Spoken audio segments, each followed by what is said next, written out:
Hello and welcome to another edition of WMRT Today. I'm Hannah White and we are coming to you live from the glorious Marseille and day 2 of Match Race France. It's been a fantastic day out on the water today and we almost got through all of the qualifying rounds with just one flight left for tomorrow.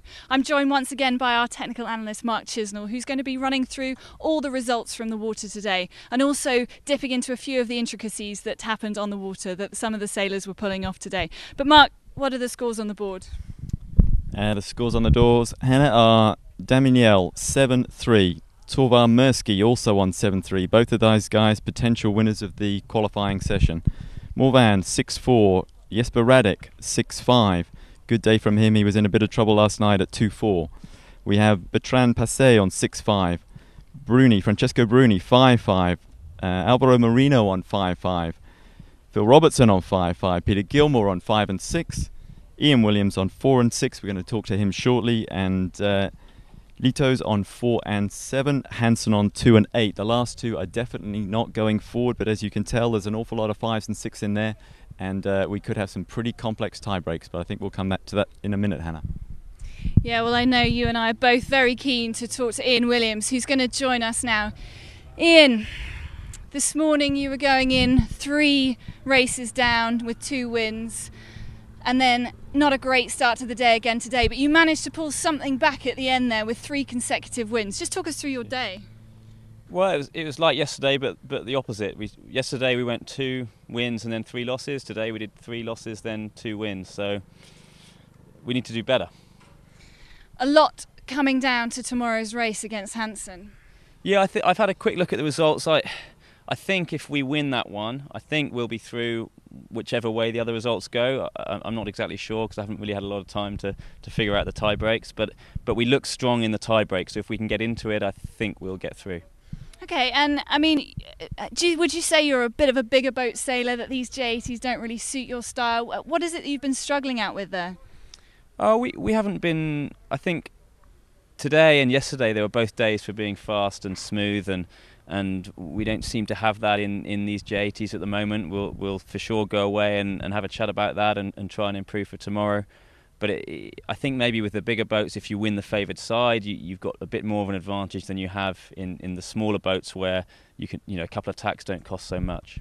Okay, and I mean, you came into this having won the Congressional Cup, having won Calpe, 2 Grade 1 events. I mean, we had massively high hopes for you, Ian, and what's the magic? Where are you going to find that from?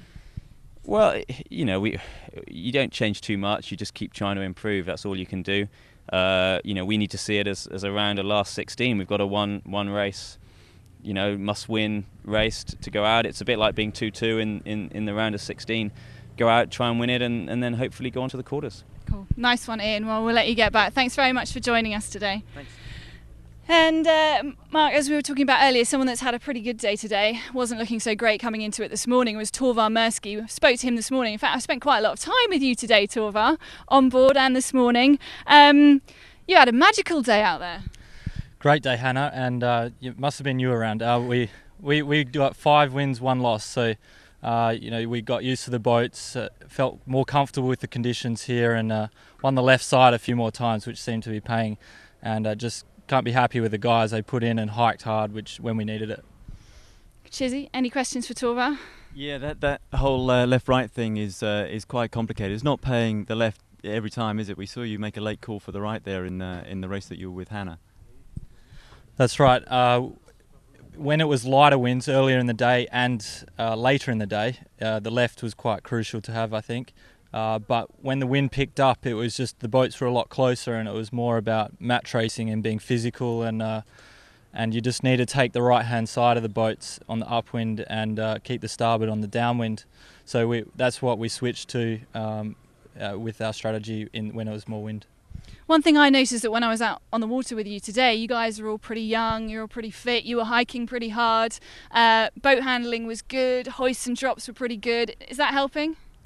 Absolutely, this is a team sport, and we all need to be connected together. And it's just a simple thing like turning the boat is more done by the whole crew moving their weight and adjusting the sails. I just get to hold on, and it sort of goes where the other guys steer it. So, I have to thank the guys, and that we're really sailing quite smooth and fast, and just pleased to make the quarterfinals. Well, one race left for tomorrow. You could win this round, qualifying round, like you did last year. Yeah, well, you don't want to say about like last year, because we won the round robin and then lost in the quarters, so that can easily happen. And for sure we want to win the round robin, and it helps to choose your opponent and be in a good position if not all the racing gets done. But we're realistic to know that the quarterfinals is where the real action starts and when we really have to sail. Great, Torvald. Well, very best of luck. I hope it goes well for you tomorrow, and we'll keep watching. Thanks very much. Thanks, Anna. Now, something we were talking about earlier that you mentioned to Torvald, we're going to bring Craig Mitchell, our tour director, in a minute, but he's frantically sitting down there with a notepad, scribbling away, trying to work out who will go through. He's shaking his head at me. But Mark, this left and right thing, a lot of the sailors are wanting to go left and then making last calls go to the right. The breeze seems to be a little bit stronger at times on the right. There were some left shifts, there were some right shifts. What's going on out there? I think the percentage call is the left, if you think you can get enough of an advantage to get round the boat on the right, because obviously the boat on the right, starboard tack, still does have the power of the right. And as Torvald said, if you think it's going to be even, or even just a slight advantage to the left, you're still better off stronger by taking the right. But if there's a big left-hand advantage, then you need to win the left. And often this call is coming quite late, and I think the guys that can react quickly in these lightweight boats are doing the best job, because it can change so fast in the last 30 seconds. And sometimes you can change your option at the last minute if you've got someone looking upwind for the breeze, and that's a key thing in these pre-starts, is to keep looking upwind at the breeze all the way through till the final gun. Nice. Now, Craig, have you managed to get your head round it? We've got two questions for you. One is about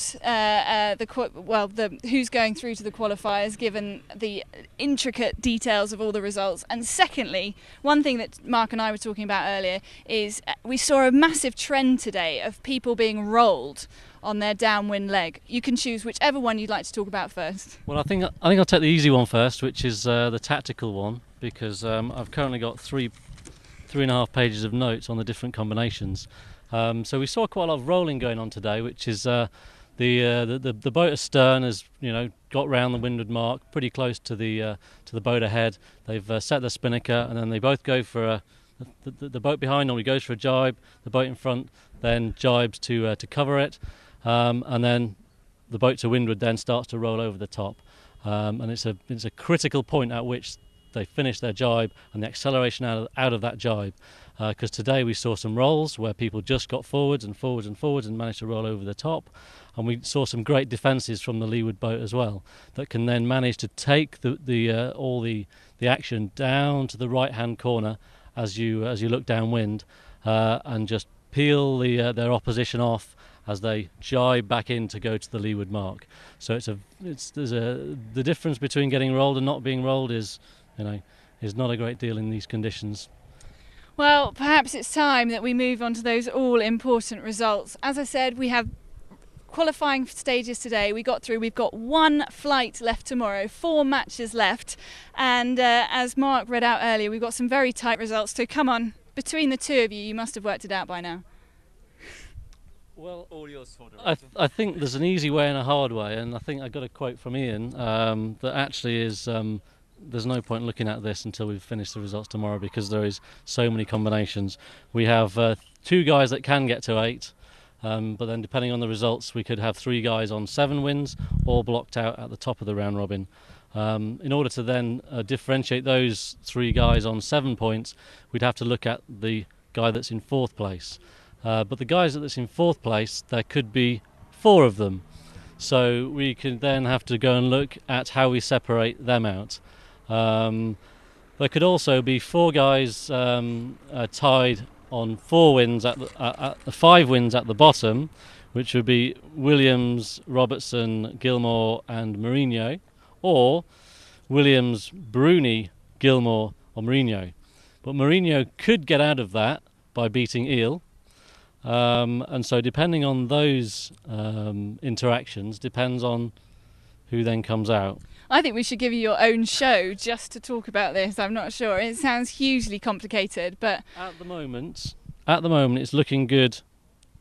It's looking good for Williams in a four-way tie, and it's looking good for Williams in a three-way tie. So in a three-way tie, Williams looks like he could go through if he wins, but he's got to win. So well, as Ian says, you just got to get out there and win. I think there are two things you can be sure about. One is who's going home right now, and the other thing is that Ian Williams has to win tomorrow. well, there's only one way to find out, isn't there? And that's to join us again tomorrow. We're going to be live here again from 8:45 in the morning with the breakfast show, and then the three of us will be live again from 1 o'clock, all these times, Central European times, 1 o'clock to 3 o'clock tomorrow afternoon for all the latest coverage from the last flight of the qualifying round and also the quarterfinals tomorrow. Don't miss it.